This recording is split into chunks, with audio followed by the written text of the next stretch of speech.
talking about Internet of Things and billions of devices that will be connected.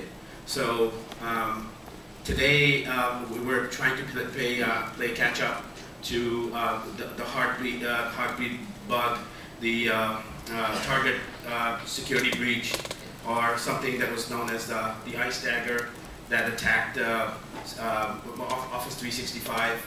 Was supposed to be completely undetectable, and so many other attacks that make the headlines. But the reality is that when we start talking about billions of devices connected, there is no such thing as Patch Tuesday for your insulin monitor or your Nest thermometer or your car, because it can have serious consequences if those devices are hacked, because they're basically agents that wake up and start sending data, and if you just hack them and they start sending data to a different destination, there can be consequences. So without further ado, I'm going to start asking the panelists some questions about where this, what's the solution to these, some of the issues, security issues, and where's this cybersecurity defense heading in the near future. So I'll start with Matthew. Matthew, what are some of the attacks that we've seen recently that we were not expecting or kind of caught us off guard? And what does that tell us about the future? How do we need to prepare ourselves for that? Well, I mean, so at CloudFlare, we see about 5% of all web requests today. So we end up seeing a lot of interesting challenges, and also have a really unique insight into what the different threats and models of threats are online.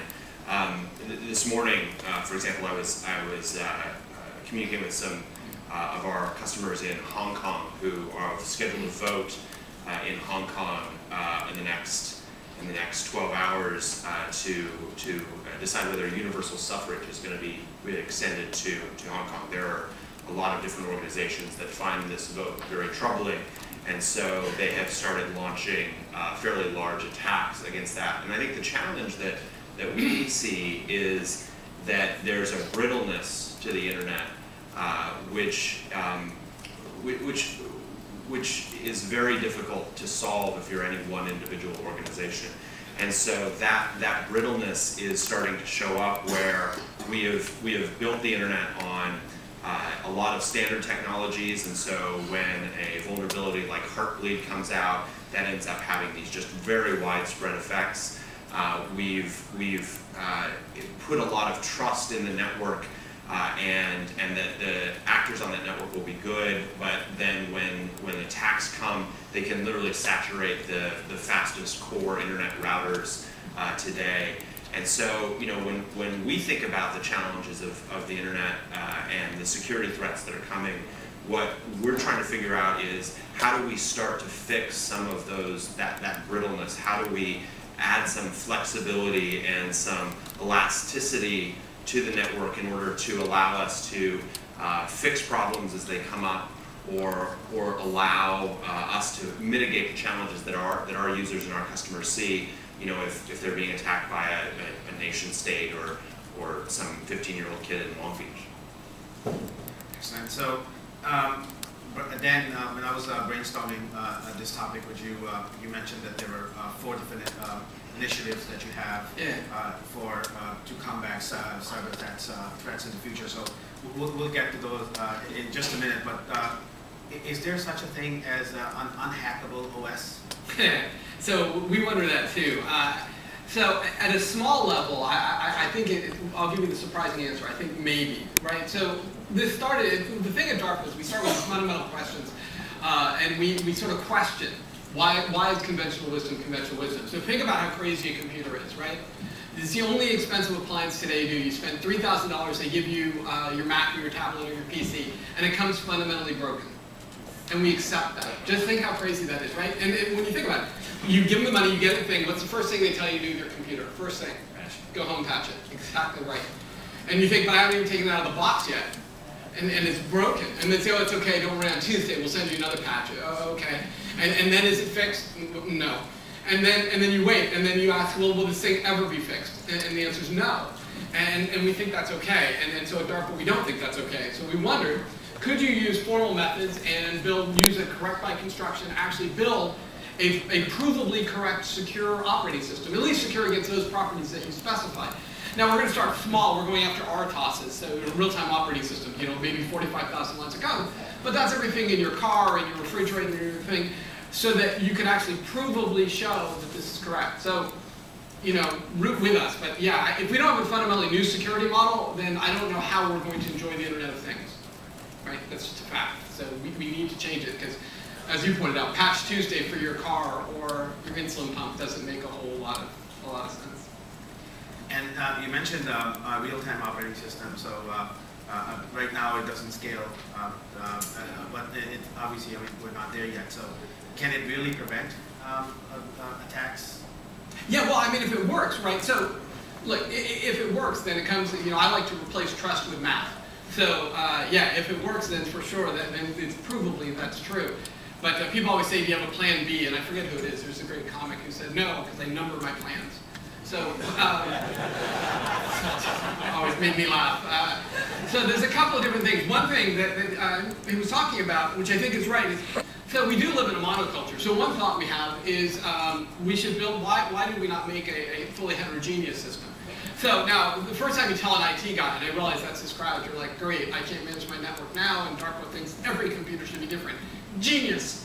But actually, I think you can do it. I think you can do it at the low level. So imagine if you actually recompile the application on the fly so that it was different, because that's what the attackers use. They use predictability. If I take predictability away, I cause huge problems.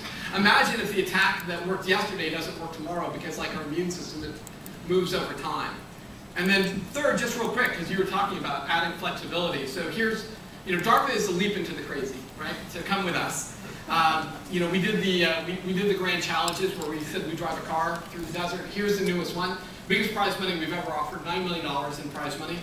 To do the following thing: could you build software that is so good that it goes toe-to-toe with the best hackers in the world and beat them in real time?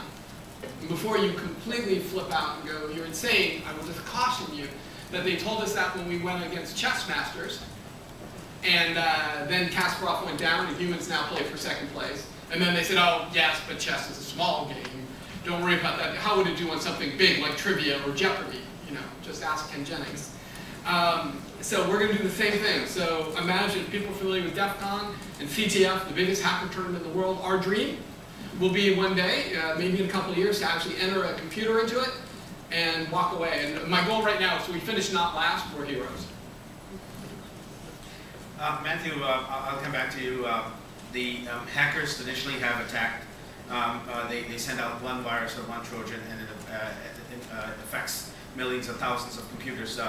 Can we change the game of the game on the hackers, and so that they only attack one device, and that's only device that's affected and nothing else? And again, thinking in the scheme of Internet of Things.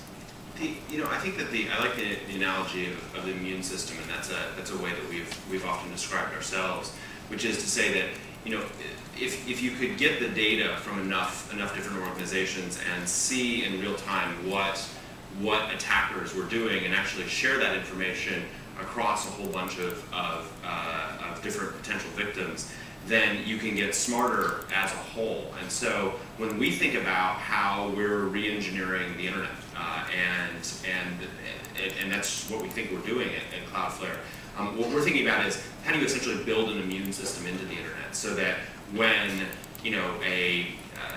one financial institution that's behind our network gets attacked, instantly that information is shared across a whole bunch of other institutions, and we can actually adapt in real time to whatever the new attacks are.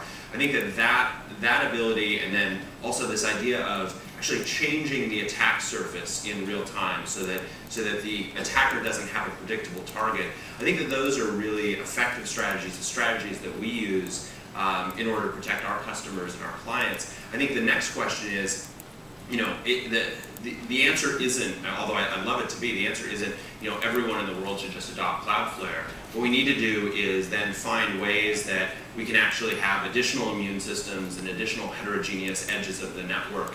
And I think what's happening, which is great for our business, but actually it's just an internet user I'm concerned about, is that the edge of the network is consolidating behind a relatively limited number of providers. I think we're one, I think Amazon's going to be one, I think Google's going to be one, I think Optimize is going to be one. There aren't going to be a ton of these. And then the question is both, how do you build those not only to prevent sort of the malicious attacker from coming out, come outside, but how do you also protect from an inside agent that can potentially compromise that network? Or, one of the questions we think about a lot is, how do you build security against things like national governments that have warrants and other challenges that are faced? And so as you build that immune system has to essentially have as its principal beneficiary the end users of the network on either side of that network, and that's a really a hard challenge, but one that we're trying to think about. I mean, I'll tell you my thoughts for what it's worth. So I've never been a big believer in silver bullets, right? Just do, anytime you hear any presentation, just do this thing and it will solve your problems. I always think it's hopelessly naive, because it's not like the bad guys and the hackers are sitting out there like DARPA's going to release this new thing and they sit back and they just go, well played, DARPA. We're out.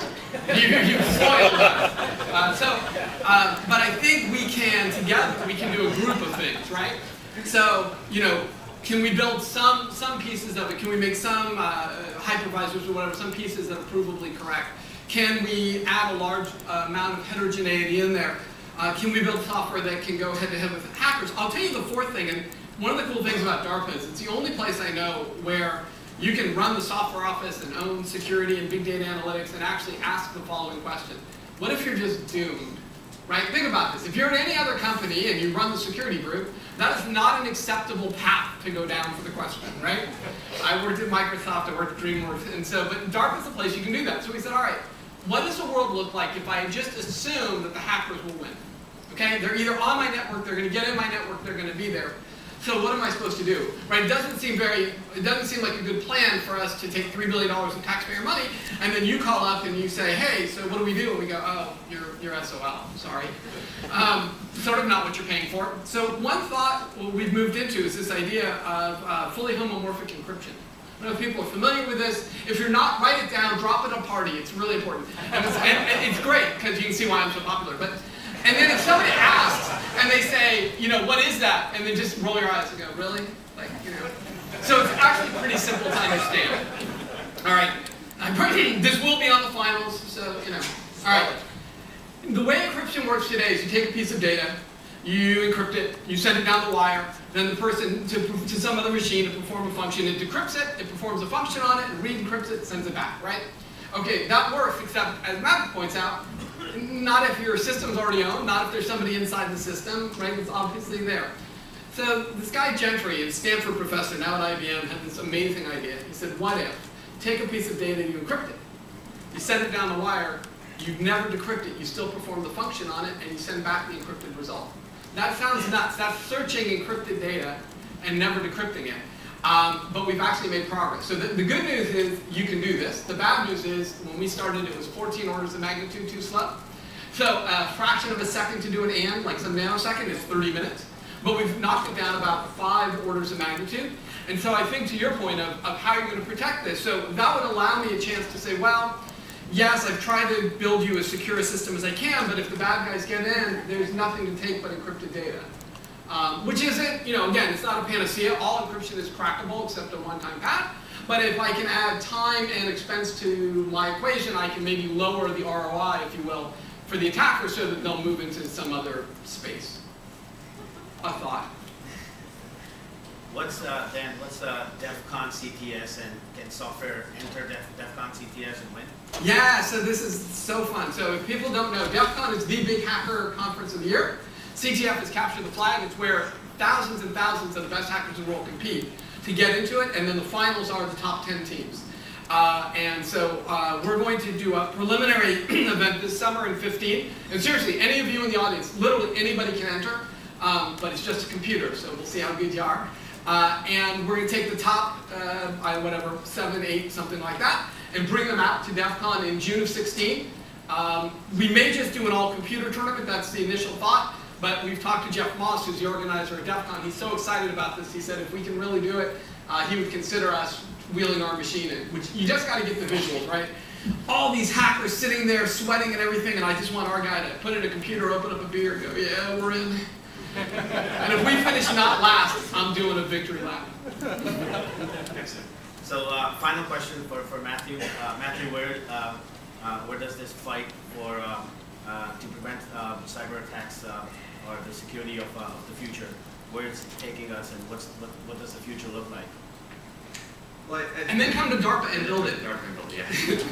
we don't have quite the budget that you do, but we're doing okay.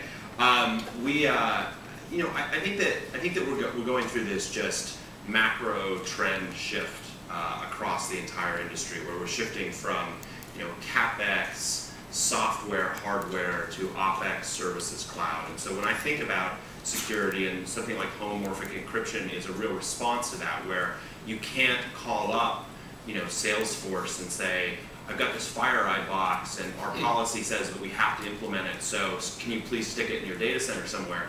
I think that we have to rethink the fundamental models of where security sits.